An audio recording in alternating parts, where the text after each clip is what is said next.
In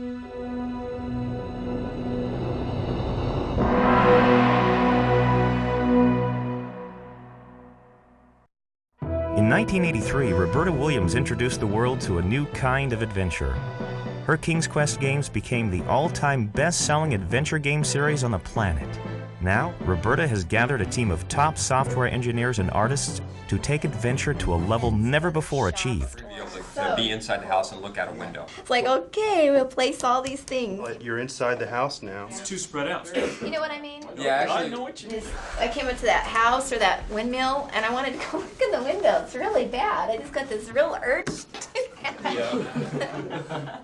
It's truly a creative process. She comes in with these ideas and you just go, well, you can't do that. That's not possible. You know, we've got these tools. We can do this.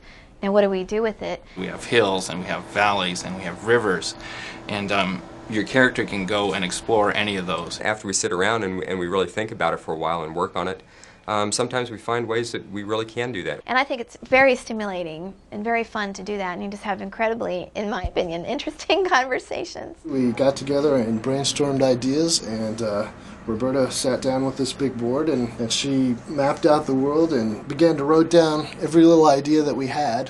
Mask of Eternity is a game that's set in the King's Quest world, but it's not necessarily King's Quest. We have a character that's running around maybe with like knives and swords and shields and stuff, and it's going to have a lot more edge to it. Just get in here and try to draw a scary creature. I begin with the scariest look I can think of from a nightmare, and I just go for it. This is the red-cap goblin that will be lurking around the world, and eventually you'll have to kill him so you can get by him. I think one of my favorite parts of the game right now is in Daventry there's a swamp, and there's a swamp witch in there, and she's kind of looks like a part snake, part alligator, and part mermaid. Exaggerated her face to feel somewhat human-like, but crossed with the reptile, and she'll be able to change herself into a beautiful woman to lure you in.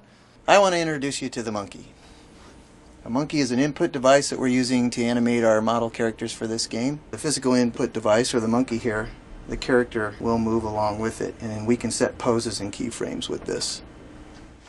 We knew we needed to do something really drastic, not only to King's Quest, but to the adventure game genre in general. Because it's really gotten pretty much mired down in sort of this 2D look.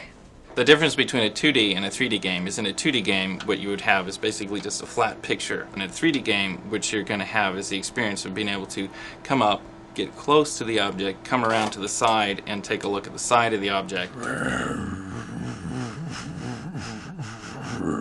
A 3D world is much more immersive, much more explorative, much more feeling of the physicality of the world. In a virtual world, there's so much more you can do, and we're going to allow you to do it.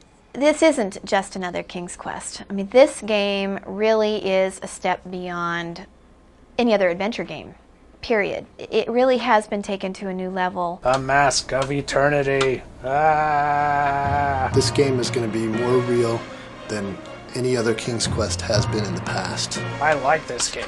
No! Ow! It's been incredibly fun. I can't wait to play it.